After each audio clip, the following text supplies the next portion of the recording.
welcome to our what is going to be quite a whistle-stop tour of a curriculum and assessment review update for languages. The idea is that as this and also the government response are such lengthy documents, we just really wanted to share with you our kind of breakdowns of it and the key takeaways that you can take back in a relatively condensed opportunity for you to get the key information that you need so you can start future planning really. In this section, so what we're going to look at, what we're looking at this afternoon, is the recommendations for primary languages, the government response, considerations of Key Stage 3 and beyond, because that obviously will impact us in primary languages, the wider curriculum, kind of beyond languages, and actually other things that were mentioned that can also impact us in languages, some next steps that you can take to future-proof your departments really, to get yourselves ready so that any big changes that need implementing don't take you by surprise and that you are in the best place to deal with them. And also how we in the languages team here at Twinkl can support you moving forward over the next couple of years as we move towards the new curriculum and the implementation. So the first thing I think is this from the government's response to the review. And I think seeing this here was, a massive weight off my mind for me. Languages are a vital part of a broad and balanced curriculum. I think every primary language practitioner in the UK was concerned about the future of primary languages. So it was wonderful to see that languages are still considered to be an integral part of the curriculum. And, there is nobody who's going to dispute, the communication skills, cultural awareness and linguistic foundations that they provide to help children thrive in the future. So, this, I think, underpinning everything puts, us with a really positive attitude before we begin, really. We can look at that and think, this is excellent. This is going to work. The steps here, these are things that we can work with and we can implement these. They're all taking us in the right direction. So I think that's, it's putting a positive spin on it, I think is the most important thing.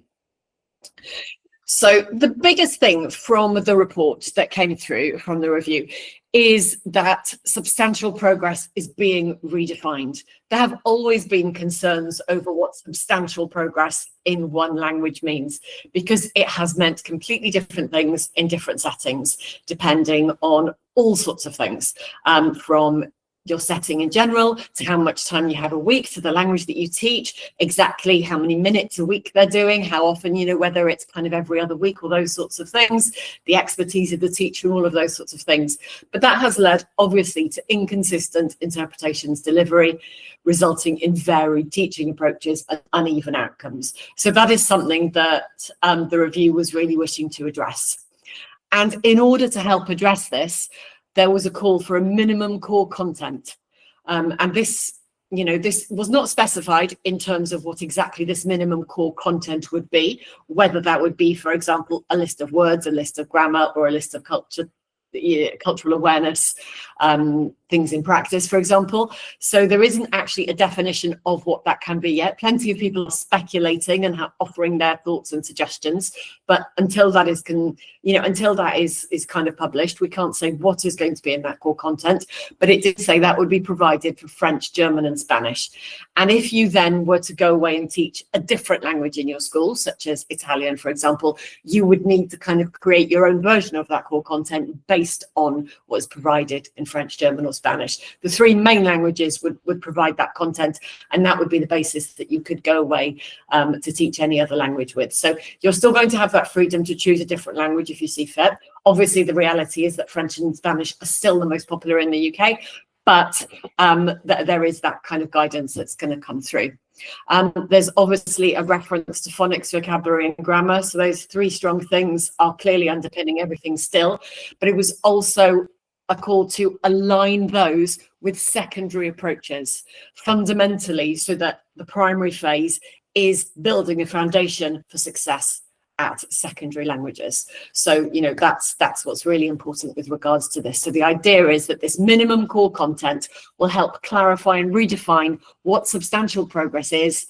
The phonics, vocabulary and grammar will be aligned with secondary approaches to ensure a far more seamless transition, and actually to really help everybody with the delivery, and to just help everybody feel a lot more confident with what they're doing. Because, I meet an awful lot of teachers who are unsure, how to measure that progress. And at present, progress does vary from school to school and setting to setting, depending on so many circumstances. So, there is that kind of, need for this, the call for it, and, the response from the government was obviously positive with regards to this. The other kind of key area that's really going to affect primary languages is transition. Now, again, this is not a surprise to your average primary language teacher who's taking children through from year 3 to year 6. Transition is seen as a challenge. This is not a surprise, fundamentally, because many pupils, they start year 7 and they may have to start a brand new language. They may have learned Spanish all through primary school. They turn up in year 7 and suddenly they've got to learn German. And kind of everything they've learnt is kind of, they've just got to switch and start all over again. Or because you might have 5 or 6 different feeder schools with completely different approaches to what progress might mean and how languages are taught, means that people arrive in year 7 with very different starting points, which means that content tends to be repeated. The idea is that this minimum core content would create a much more solid base. So actually teachers could start year 7 knowing that children will have this minimum core content that will have been covered. So they will have covered potentially, as I've said, we don't know what that minimum core content would be, but say it did include certain topics, teachers would know that that topic would have been covered at primary school, or those grammatical terms would have been covered. So it would be a case of revisiting rather than having to introduce, etc. And the idea is that there would be transferable progress as a result, so that if you've done one subject and you have you've done one language and you have achieved the minimum core content in French, should you then go on to start Spanish in year 7 when you've moved schools, the idea is that that minimum core content would set you up with the transferable skills needed to be successful with your studying of Spanish. It's, working on that, because I think that there isn't an easy way to actually kind of smooth that transition if children are learning different things at primary school to secondary. But that seemed to be what it was being said, was that this minimum core content is going to underpin that transition success, and also to really make sure that substantial progress is understood from a context of from primary to secondary, so that secondary schools build on that, rather than at the moment that there is often the case that there aren't many link ups and the move isn't very smooth. It's almost a case of they learn it and then they just move, and the teachers kind of wipe the slate clean, and start again. So the idea is that there would be a much smoother transition into Key Stage 3 and beyond, setting children up for further success if they have had this minimum core content at primary school. So I think that's going to be a really positive thing for us to see develop. So the response from the government to this was very much welcoming all of these suggestions. The emphasis on clarity and consistency. So it would appear that that is something that we're definitely going to see, as well as strengthening transition. All things that primary teachers have been saying for a long time now. So, this is extremely positive. A more coherent and sequenced approach is going to be called for.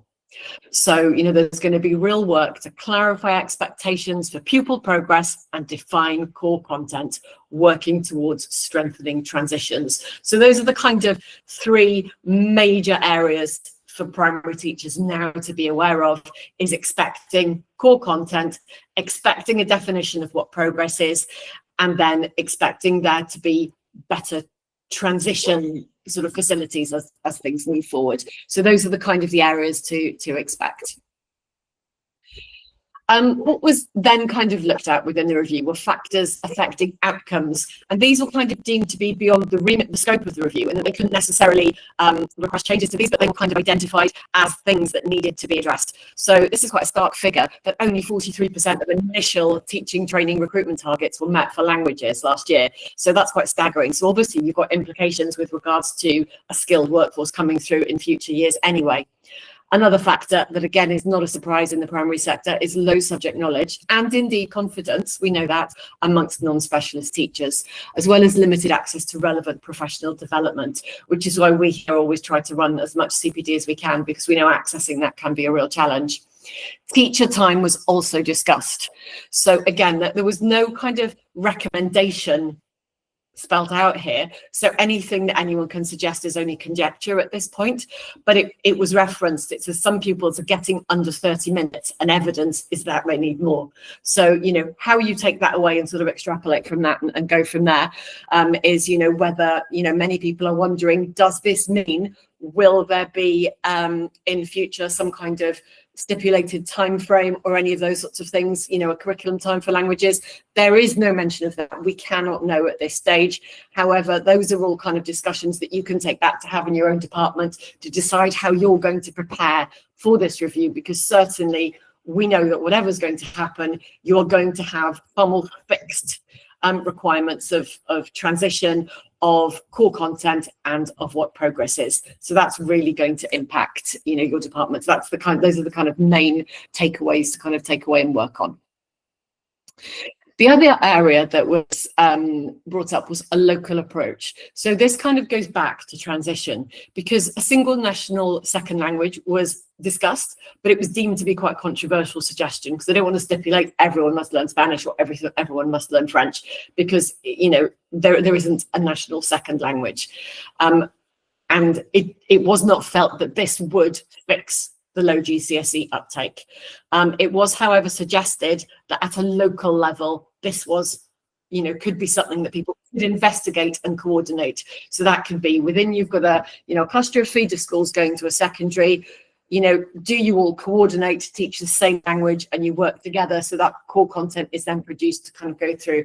So, that kind of strengthening across feeder primary schools moving into a school is potentially something to take away and discuss, and to kind of expect that those kind of link ups may be being encouraged in your local area in future. Hackney was cited as an example, so it's really worthwhile looking into the London Borough of Hackney and how they have dealt with this, because they've had really successful kind of take up for Spanish at GCSE, and this was cited as a real example of how this could work in practice. So that's something. And also it was suggested that schools could consider aligning languages all the way from Key Stage 2 to 4 based on a local context and needs. So that might come down to teacher experience, to availability and those sorts of things, timetable constraints, etc. But those are things that could happen within your local area. They're unlikely to happen across the UK, because this was suggested as a local approach, but they are things that you may find, depending on where you are, that someone else isn't seeing. But you may find that you are working, you are coordinating more and working in collaboration more with local primary schools and your secondary. If you work in a primary school that feeds into several different secondary schools and children go off on many different destinations, it's obviously going to be a very different set of circumstances. Where I live locally, there are 6 primary schools that all feed into the same secondary school, and pretty much 98% of children will go there. So it would be more straightforward to coordinate that. So that will very much come down to local context and needs and how that may happen, we suspect. However, it is something, again, to be aware of, and maybe to just have that conversation, with your senior leadership, just so that you're having that conversation about whether it might happen, so you can prepare yourselves. So, government response to this was that they do want to build this strong foundation. And they mentioned a few times throughout the response, a languages pipeline, a language pipeline. This phrase seemed to appear. So in the way that we saw 3 pillars from Ofsted a while ago, and this kind of appeared everywhere, the words language pipeline suddenly seemed to be quite used. So it wouldn't surprise me if we see that, really, because that seemed to be a kind of choice of phrase. But continued investment in the NCLE, the National Consortium for Languages Education, is going to be pivotal in terms of supporting teacher training through high quality CPD and support with kind of national reach. So that's going to be really important. I'm going to talk a little bit more about them towards the end as well, just about getting in, finding out a little bit more that can support you. Also, what the response said was that they want to work to understand successful approaches. So presumably that's, looking, it says, we will learn from approaches such as the Hackney model.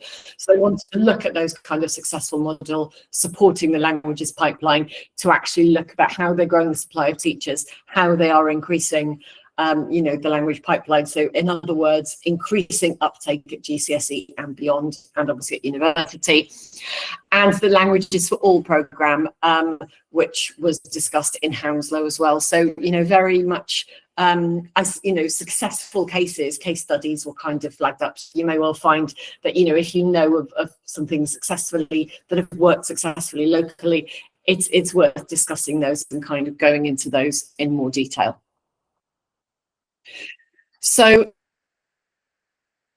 measures in secondary school, the accountability measures that kind of meant that language provision became, selected as a result of needing to meet the EBAC measures secondary. It was felt that this hadn't really long-term improved language uptake and outcomes. So they felt that curriculum change to make languages more accessible was more important than an accountability measure. In other words, making languages compulsory, or those sorts of things. There's no surprise that perceived difficulty and harsher grading were, huge factors in low uptake at GCSE. Because there's recently been a GCSE reform, there are going to be no new changes for the moment until they've been reviewed following the first set of exams. So, any changes that are coming through there, anything that's kind of on the table already that you're expecting to see with regards to new GCSEs are not going to change until they've been reviewed after they've had that first attempt through. So, that will be interesting, because that sort of GCSE endpoint is going to impact the Key Stage 2 starting point. What are we trying to get them to by the end of year 6 so that they can go on to be successful at Key Stage 3 to facilitate success for the new GCSE, so that it is, a sequenced transition from Key Stage 2 through to Key Stage 4. So, those are kind of things to keep an eye on as they develop as well. So what's really interesting to this is the government response was that they want to look at developing a new qualification. So, explore the feasibility. So how long this may take to come into fruition, was not specified, or when this may started to be investigated, but it was something that may be kind of something that's kind of tabled and discussed, which is about recognizing achievements. And there's a model of the languages ladder, which some of you who've been teaching for a long time like me would be aware of, which was a kind of framework for success that you kind of could go along, which supported progress for languages. It's interesting to go in and have a look at that if you want to have a look at that as a way of implementing a similar kind of system for measuring progress, if you think that's an interesting approach to it.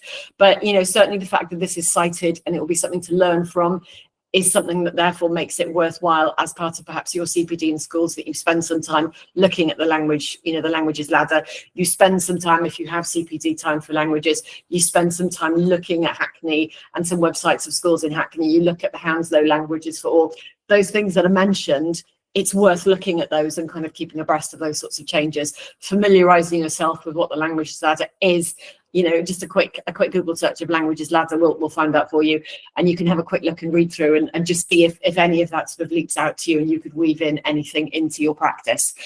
So it's supporting and recognising progress in languages is going to be an aim moving forward. So fingers crossed that those changes that come through will be really supported at primary school and will really help grow numbers at GCSE. What is mentioned in the government response, which isn't mentioned in the review itself, is technology.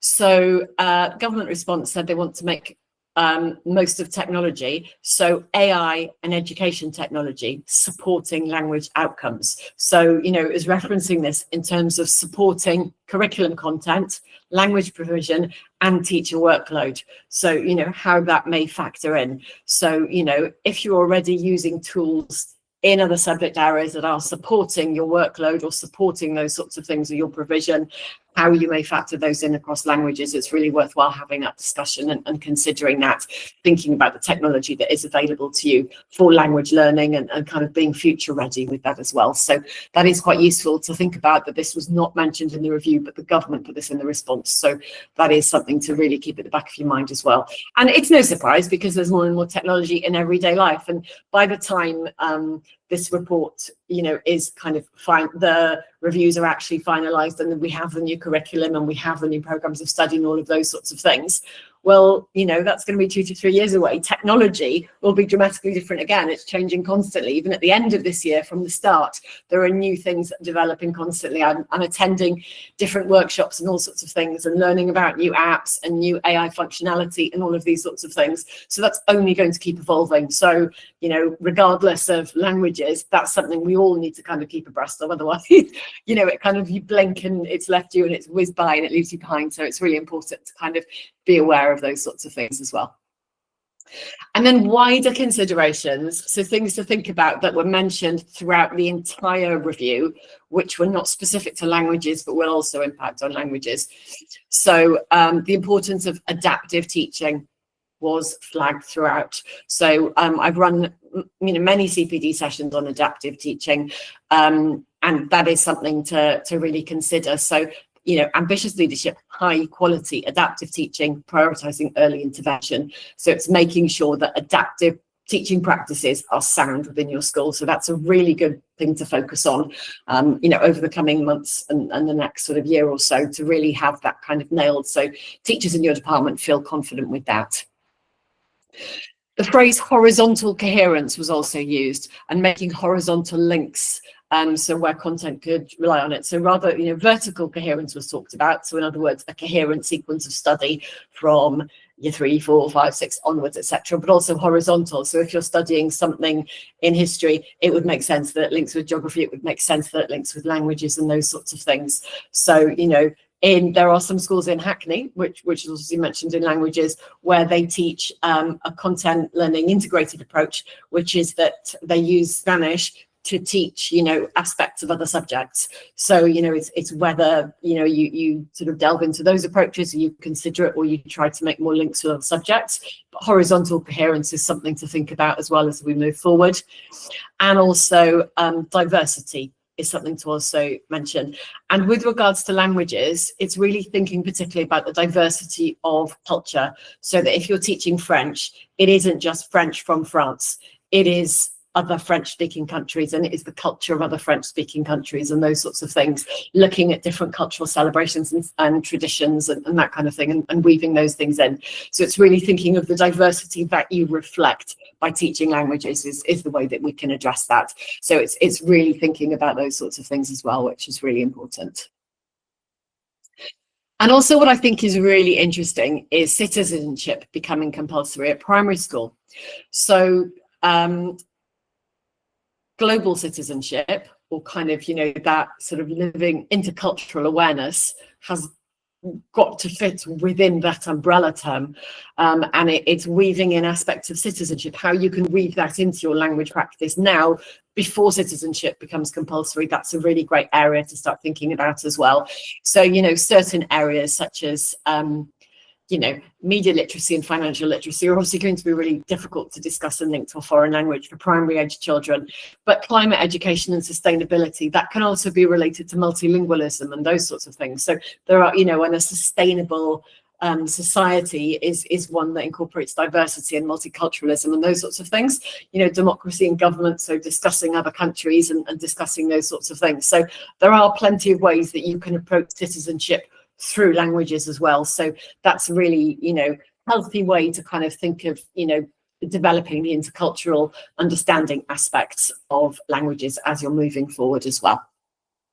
And fundamentally, children to be informed and active participants of society. It's what you want from language teaching. It's what you want from all teaching. So anything we can do to weave in with our language practice from there is really excellent.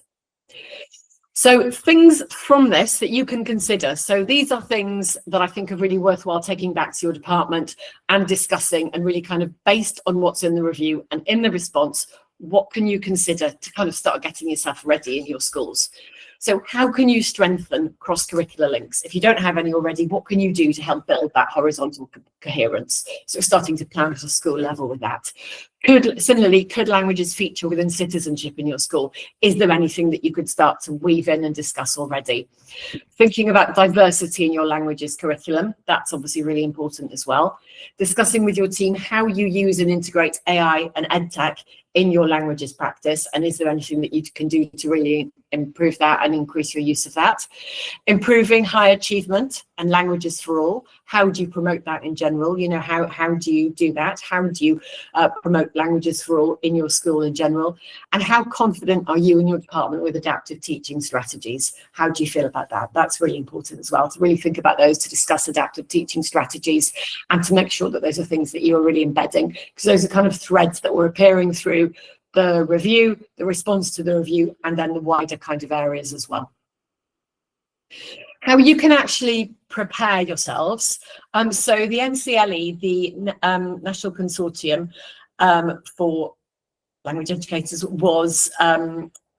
is something that was mentioned, and Language Educators Online is their CPD platform as part of that. So it's free to join. So it's, you know, a really straightforward thing. So that would be a great thing to stand up to start doing within your school, is that you actually join that platform and that you actually sign up for NCLE updates so that you get your emails. Even if you're not a team of language specialists, having that support and having that from the kind of government-backed kind of source is the best place, you know, to do that, really. So sign up for updates for that, and sign up for updates from the DFE if you don't already. So when things are coming through, you are keeping abreast of it. But definitely join the Language Educators Online.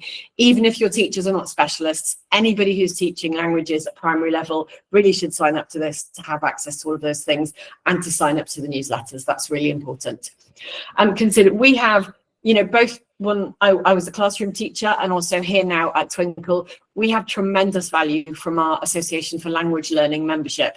They are a wonderful subject association that offer a huge amount of CPD, a huge amount of support, a wealth of resources, different kind of events and different sorts of things. And joining as a school or as an individual as part of that gives you a weekly newsletter that gives you so much information, and it's so helpful in terms of you know, what they can provide for you, you know, with your language practice. So I really would recommend looking into that as well. We've partnered with them as well for resources, and they're a wonderful association. They also run kind of regular hubs for, you know, getting together with primary schools from areas, as do the NCLE, who have a language network. So it's really worthwhile looking at both of those. Definitely identify opportunities for staff CPD. Reach out to any schools that are near you, you know, so you can start to look at any links or any sharing of good practice to build towards transition. Really start reflecting on your transition already, and, you know, what's in place and what you think needs to be in place to make that better, and really, really focus in your teaching practice on inclusion, challenge, and adaptive teaching. That's really important to look at those, and obviously, you know, to get all of those kind of things ready. So those are your kind of real takeaways of what you kind of need to go away and get yourself ready. In terms of that, you know, before the new curriculum is published, etc., just want to reassure you that, you know, we'll be continuing to run our CPD sessions as well, and, you know, we'll be reviewing any guidance that's released and obviously sharing that with you in kind of digestible formats that make it quite accessible.